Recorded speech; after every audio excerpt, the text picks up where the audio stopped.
This is Kreskin, and of course you know me as the Amazing Kreskin. You're tuning in on what's on my mind, and in a little while I'm going to share something with you that's going to show you what's on your mind. You heard me. What's on your mind? I think you're going to find this a very interesting experience. This is a very pertinent timing for me to do this because in a few days we're having Paranormal Day. It's this Sunday. Here I'm talking to you on Thursday, and I believe it's May the 3rd. Whatever time you're seeing this, you'll understand the significance of it. Of course, the paranormal has been part of my life since I spent most of my time on the stage and in public and in special events, tuning in and perceiving the thoughts of others. I'm not a fortune teller, though I've made some dramatic predictions in my life, but the business of tuning in and perceiving people's thoughts has been my legacy. There are some things I've had happen through the years that I can't explain. I have no explanation. One of the most unforgettable is some years ago, I had a flight out of Newark, New Jersey. My road manager wasn't with me those few days, and I'm used to driving to the airport then, and I woke up late. I overslept. I just don't oversleep. And I got dressed quickly, ate something fast, had my attaché case, my clothes, and put them in the car and drove to the airport. And aside from oversleeping, can you imagine, I decided to take a detour to Newark Airport. Again, why, I will never know. So I circled, went into a heavy traffic zone in Newark, and finally got to the airport and realized that I was getting pretty late, close to the time of the takeoff. I took my suitcase, my attaché case, clothing bag, and ran by myself to the counter to check my luggage in. They knew me because I fly out very frequently, and they said, Kreskin, you better hurry to the gate.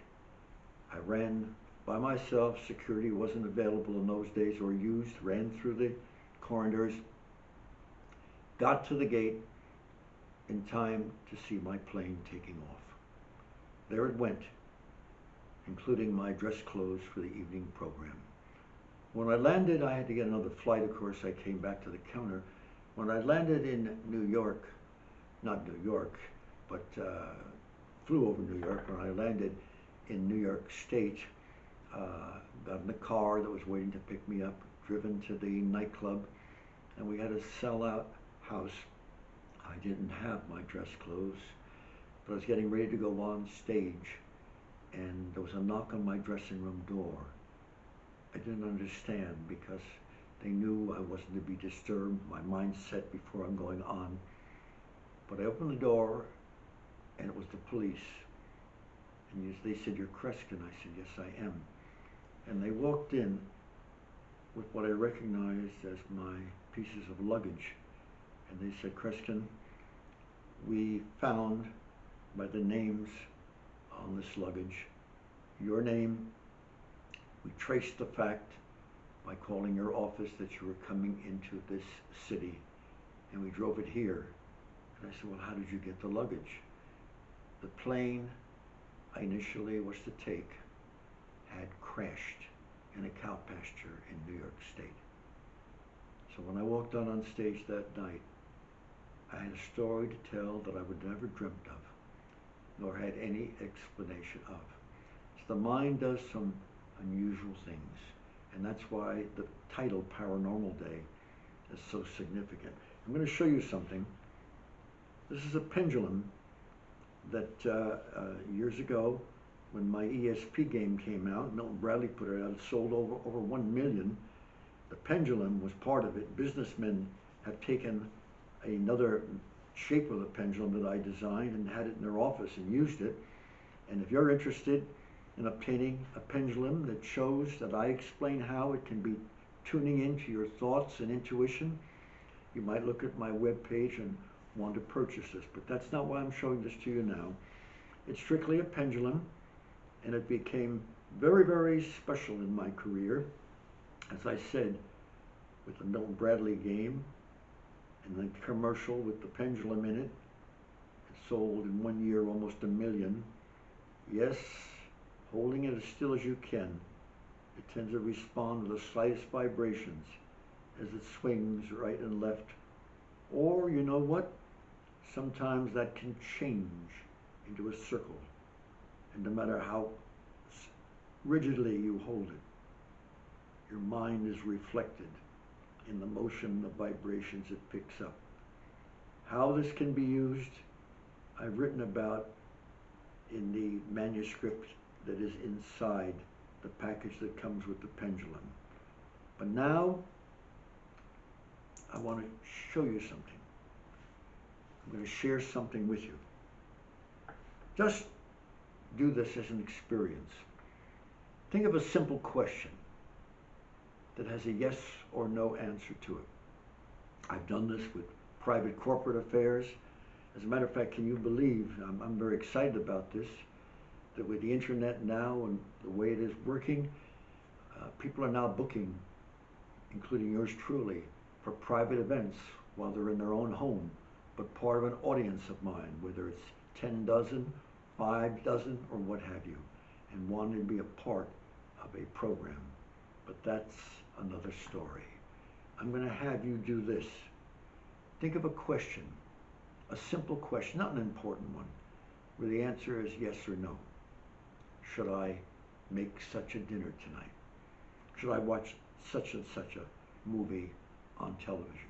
Should I call tomorrow so and so? Is the first person that I'm going to have dinner with and meet when this all clears up, this whole disaster of our being secluded, is it going to be so and so? Think of a question and reflect on this that could have a simple yes or no answer. Should I surprise my kids with such and such a dessert? Anything like that. Now listen to me. You have the question. Make it very simple.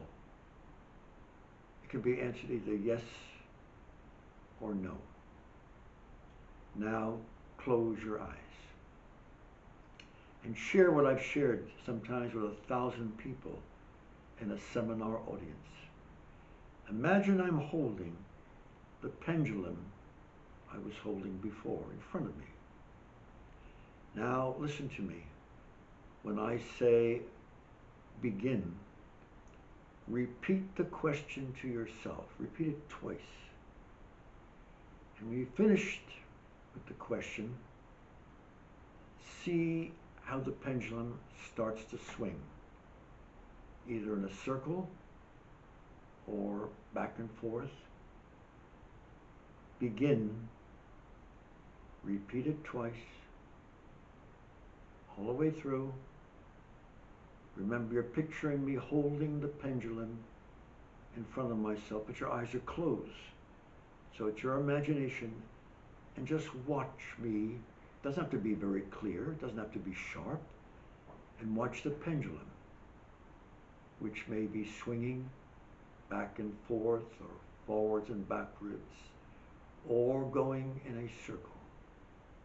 And keep picturing it. It gets stronger and stronger, the motion and stronger.